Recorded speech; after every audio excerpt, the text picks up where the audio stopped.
Hello everyone. In this lecture, I'm going to teach the first part of logic. Well, logic is like a body of rules, and we use these rules to find out whether or not an argument is valid. So I can define logic as, a body of methods of reasoning, and rules and techniques to determine whether or not an argument is valid. So these rules will help you to evaluate the claims that you face in your everyday life as a consumer, as a citizen, as a student, and in general as a human being. So, when you learn logic, well, it will help you make better arguments. It will help you in writing essays, evaluating, other people's claims, and yeah, you can use it everywhere. So, I'm gonna start with the definition of a statement or proposition. A statement or a proposition in logic is a declarative sentence which is either true or false, but not both at the same time. For example, I tell you that p is an even number. You know that is true. It cannot be true and false at the same time, right? So you have a declarative sentence which is true. So it's a statement or a proposition in logic. Or if I tell you 7 is an even number, well, this sentence, that is false. So it's a statement or a proposition in logic. Well, these are the examples of sentences that are not, prepositions in logic. For example, I tell you that my cat is beautiful. Well, I believe that my cat is so beautiful, but maybe someone thinks that he's not. So we have a statement which is both true and false at the same time. Or I tell you that my house is big and someone thinks that my house is not big. So we have a sentence which is both true and false. So it's not, a statement or a proposition in logic. So a statement or a proposition is a declarative sentence which is either true or false, but not both. So, when we have commands, we have questions, and we have opinions, then they're not statements because they're not either true or false. For example, I tell you, read pages 23 to 55. It's not a statement in logic. Or somebody tells me that Titanic is the greatest movie of all time. So I don't believe so. So it's not a proposition or a statement in logic. So, true false. It's like Boolean algebra. Boolean algebra, actually we have 0 and 1, right? So here instead of 0 and 1, we have true false. It's like we have a binary system, right? True false, 0 1. So it's like Boolean algebra that, well, it's used in, computer science, 0 and 1. And when we are talking about number system later on during the semester, we're gonna talk about Boolean algebra. Okay, binary system. Okay, so symbolic logic. Now that we know statement and proposition, actually we can use symbols to represent a proposition, statement, okay? Well, in symbolic logic, we usually use lowercase letters and we start from P, Q, R, S, but there's nothing wrong if you want to use A, B, C, D, okay?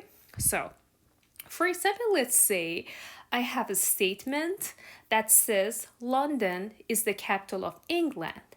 Well, I can use a symbol, a lowercase letter, here in this case P, right, to represent this statement, right? So whenever I see P, P means London is the capital of England, okay? Here we go. Or, for example, we have another statement. It says Shakespeare wrote the TV series Modern Family. Well, I can represent that using letter Q, right? So instead of writing down this sentence, this statement over and over, I can use a symbol Q to represent that. Okay, what about negation? Okay, let's go back to this statement that we talk about. London is the capital of England, and I'm using P right? To represent that letter P, to represent this statement. Well, the negation is not P.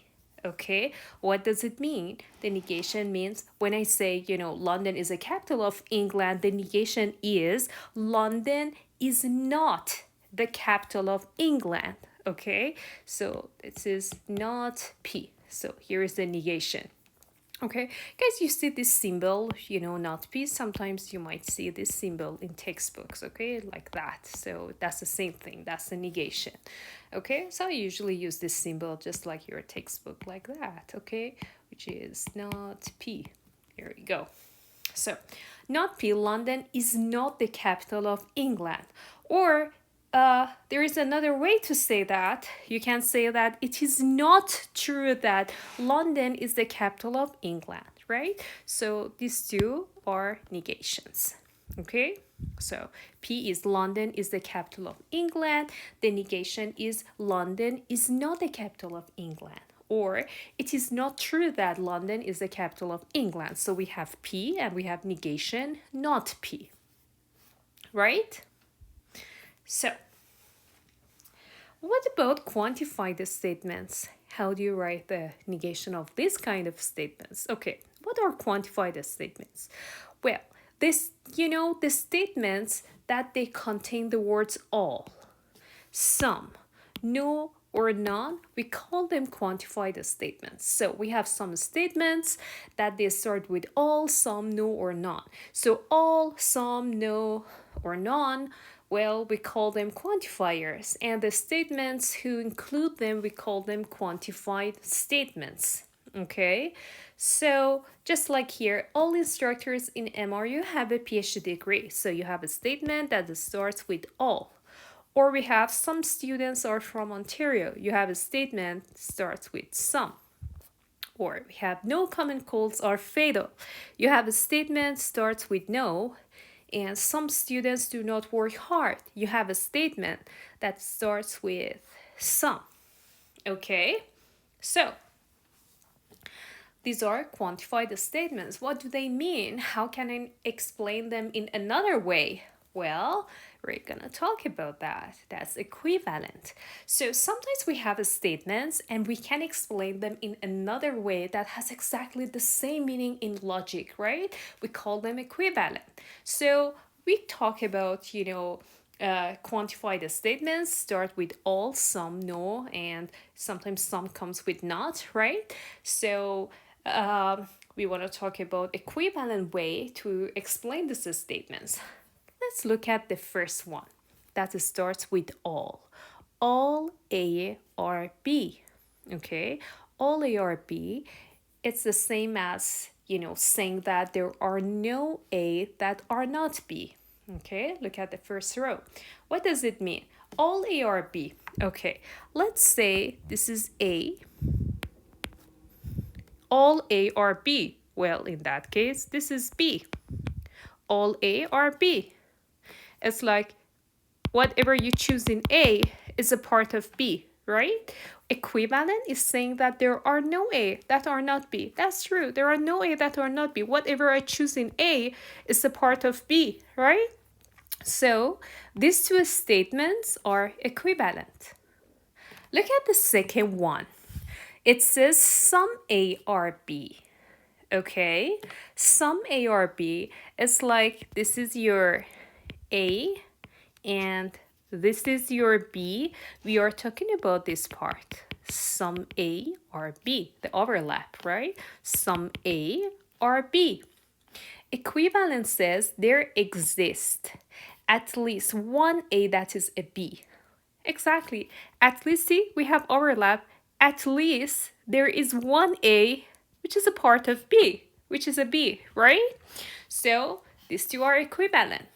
Look at the third one. No A or B. No A or B. So it means if this is your A, this is your B. No A or B. And equivalent is saying that all A are not B. Exactly, all A are not B. They have nothing to do with each other. So they're equivalent, right? Look at the last one, guys. It says some A are not B. You have some and we have not. Be careful. Some A are B and some A are not B are not the same. They're not equivalent. Guys, some A or B, you're talking about this part, the overlap. But when I'm talking about some A are not B, I'm actually about this part, the part of the A that's not a part of the B, right? Some A are not B. Okay? Equivalent is saying that not all A are B. Exactly. These parts are not B. Not all A are B. So these two are equivalent. Okay? So look at these examples. It says write the equivalent statements for the following sentences. All instructors in MRU have a PhD degree. Okay? Some students are from Ontario. No common colds are fatal, and some students do not work hard. Look at the first one. All instructors in MRU have a PhD degree. Here you go. All A are B. That's the first one. All instructors in MRU have a PhD degree. I want you to write down the equivalent. And then some instructors are from Ontario. You have some, okay? Some are, okay? So that's the second one. Some A or B. Some students are from Ontario. Write down the equivalent. Look at the third one. No common colds are fatal. Starts with no. That's the third one in the table. No A or B. No common colds are fatal. And look at the last one. Starts with some. Some students do not work hard. And here, some comes with not, guys. Some, not. Some students do not work hard. That's the last one. Some A are not B. So write down the equivalent. Okay, so I want you to look at this table and write down the equivalent. I'm gonna give you 3 minutes. So starting, here you go. I have a timer here. I'm gonna set it up and here you go. Timer. Well, what did I say? 3 minutes? Okay, here you go. Okay, guys, it's really weird because I'm gonna be silent, give you 3 minutes. If you don't work, it's gonna be really weird. So it's good to, yeah, you should work, okay? It's good to work. So look at this table and write the equivalent statements. So we start now. Here you go.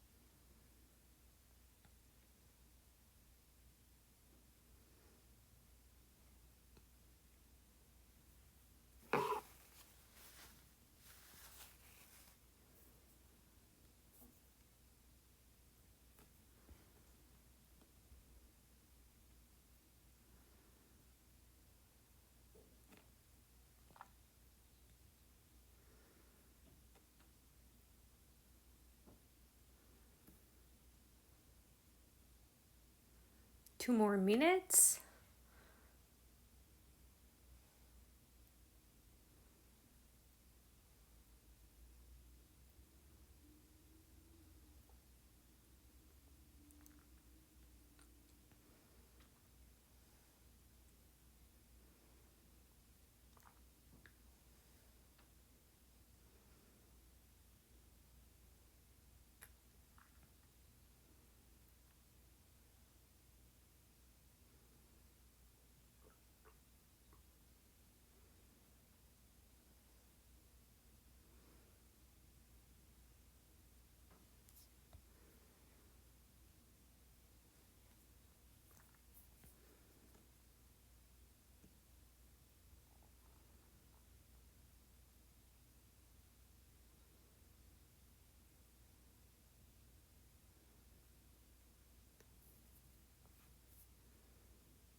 Okay, almost done. Yep. I hope you're ready to review the answers. Here we go. 3, 2, 1, and it's over. Yeah. Okay, here's the timer that I set. Okay, so look at the first one. All instructors in MRU have a PhD degree. So all ARB, all instructors in MRU have a PhD degree. Equivalent says there are no instructors in MRU who do not have a PhD degree, right? So look at the second one. Some students are from Ontario. Some ARB, some students are from Ontario. There exists at least one student who's from Ontario. Good. Look at the third one. No common colds are fatal. That's the third one. No ARB, no common colds are fatal. So equivalent is all common colds are not fatal. Okay, good. Look at the last one. Some students do not work hard. Some A are not B, some not, right? Some students do not work hard, and equivalent is not all students work hard.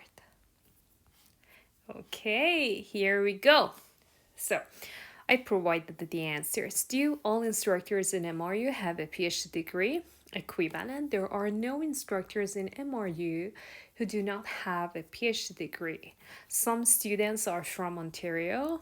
Equivalent, at least one student is from Ontario, or there exists at least one student who's from Ontario. Guys, you don't have to have exactly the same words, okay? But the structure must be the same, okay? So, no common colds are fatal. Equivalent is all common colds are not fatal.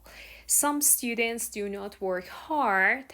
Well, it's equivalent to saying not all students work hard or not all students are hardworking. Okay? So, what about the negation? We talk about qualified statements. You have a quantified statement. So, you use that table, you know how to write the equivalent form. What about the negation? Okay, just look at here. All instructors in MRU have a PhD degree. This statement is false. So, if I write the negation of this statement, the negation is true. Okay, all instructors in MRU have a PhD degree. Let's say I tell you that. If you want to negate, you can just bring one example, right? So you can name just one instructor who doesn't have a PhD degree, and in that case, you are negating my statement, right? So then the negation is some instructors in MRU do not have a PhD degree, or not all instructors in MRU have a PhD degree, right? So that is the negation. Well, don't worry, we have this graph that helps you write down the negation of quantified statements. For example, guys, if you have a statement all ARB, just like here, all instructors in MRU have a PhD degree, then the negation is here. Some instructors in MRU do not have a PhD degree. Or if I give you a statement, some A are not B, the negation is actually all A are B. Okay? Well, very, very similar. If I give you a statement that says no A are B, okay? The negation is some A are B, right? Or vice versa. If I tell you some A are B and ask you to write the negation is here. No A are B. Okay, so what is very important? One is the table for equivalent statements, and this graph for the negation. Okay, so these two are so important. Okay, so write down the negation of the following sentences.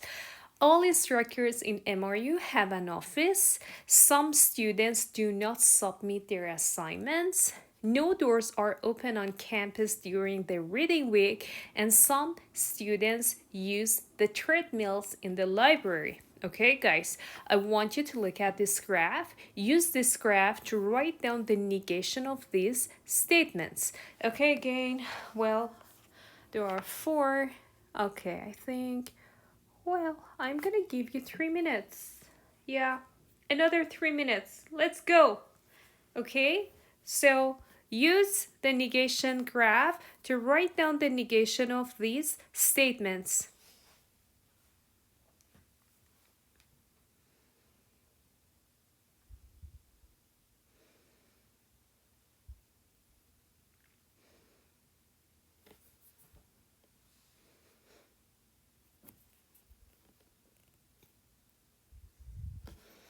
First one starts with all. Second one, be careful, you have some and not. Okay. Third one starts with no. And last one, we have some. Use the negation graph to write down the negation of these four statements.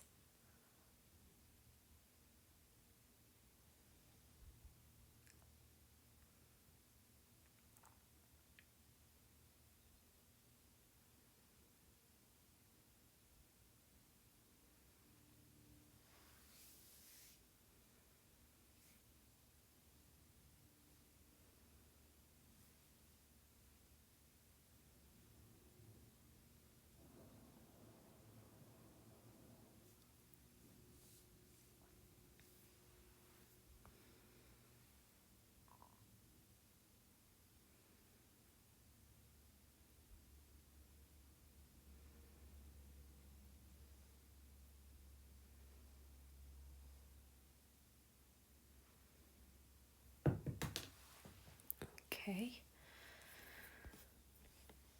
We have 1 more minute.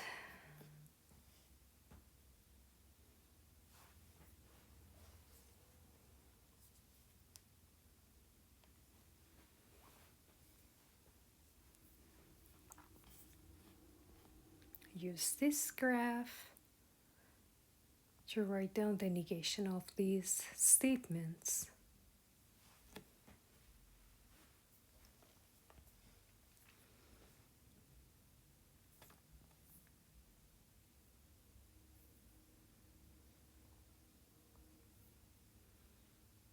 There are 2 more seconds.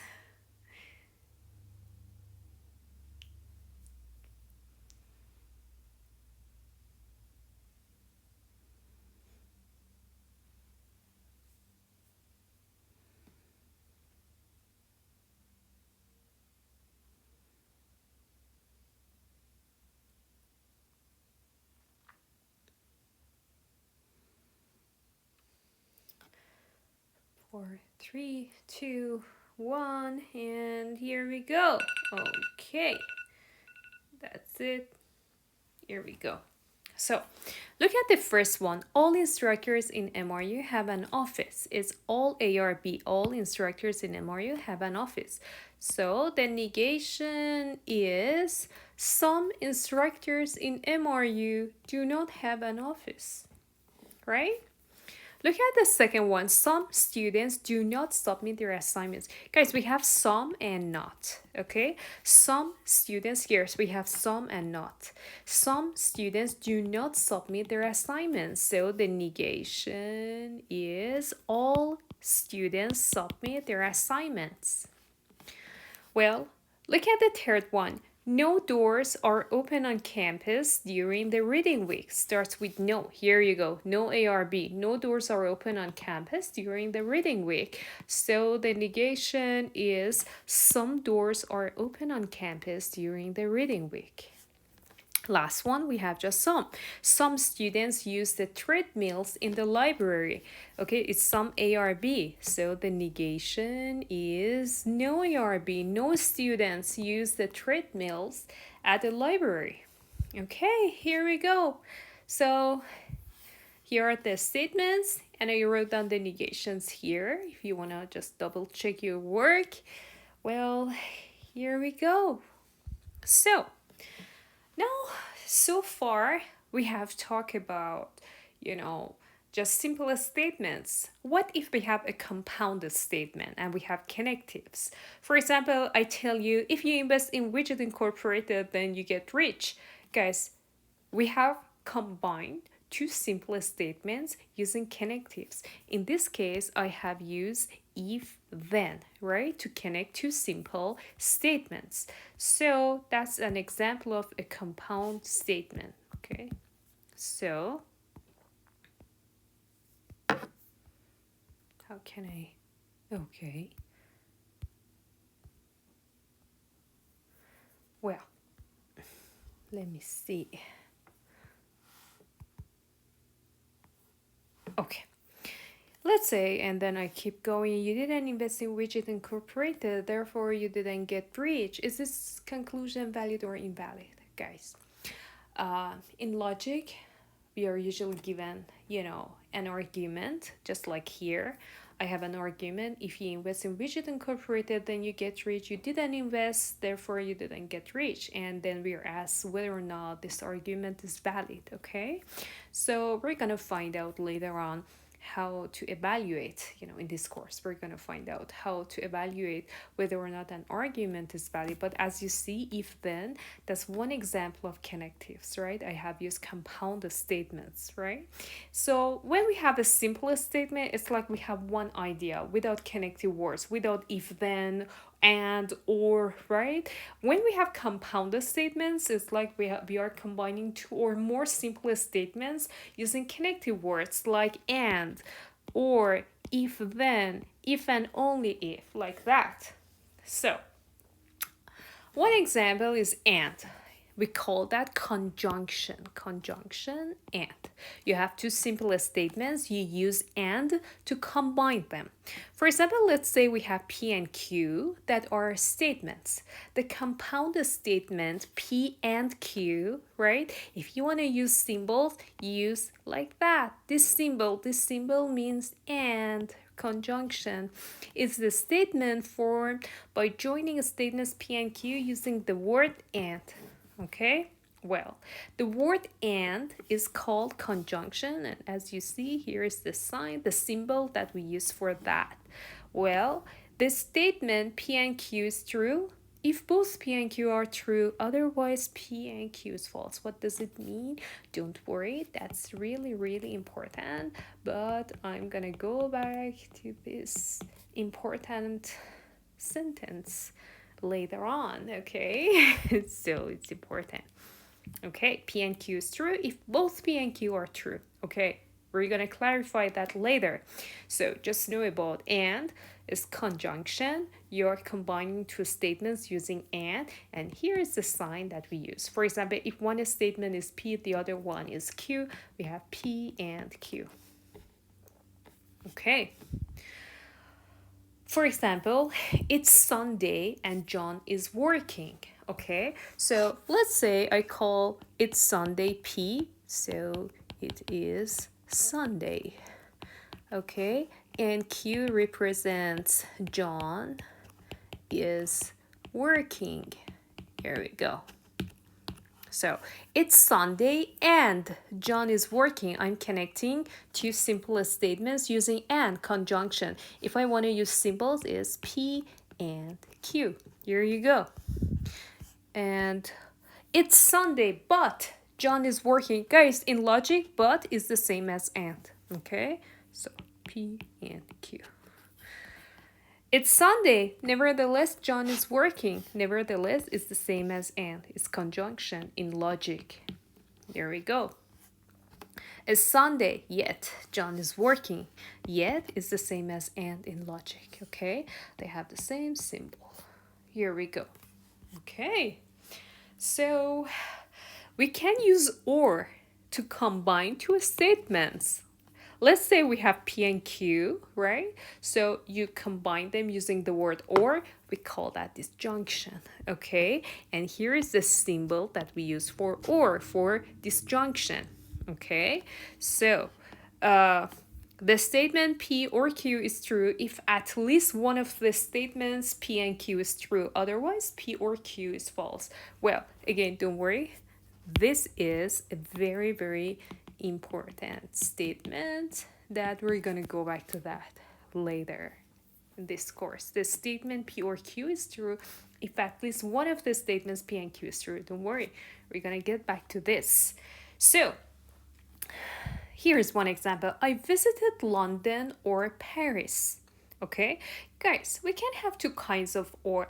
One can be exclusive or, which means when I say I visited London or Paris, it means I visited London or Paris, but not both. We call that exclusive or. Inclusive or means I visited London or Paris or both. Okay, guys, in this course in mathematics, when I'm using or, I mean inclusive or. Okay, if I say I visited London or Paris, it means I visited London or Paris or both. So in this course, I use inclusive or. In math, when we are using or, means inclusive or. Okay, so you take the final exam. Here's an example. You take the final exam, you complete all the assignments. Let's say we represent, you take the final exam with P and Q represents you complete all the assignments. You take the final exam or you complete all the assignments. So it's P, you take the final exam, or here is the sign for or. Q, you complete all the assignments. So here is the symbol that represents this statement, right? Well, if I tell you, you take the final exam or you do not complete all the assignments, here is the symbol. You take the final exam. You take the final exam is P, okay? Or here's the sign for or. You do not complete all the assignments. Guys, you complete all the assignments is Q. You do not complete all the assignments is not Q. Okay, so I'm gonna stop here for this part, and for part 2, I start from here, conditional statements. Okay, let me know if you have any questions, if any part is confusing, so we can arrange a time to talk using Google Meet. Well, yep, so let me know, or you can email me your questions. Okay, let's stop here. Here we go. And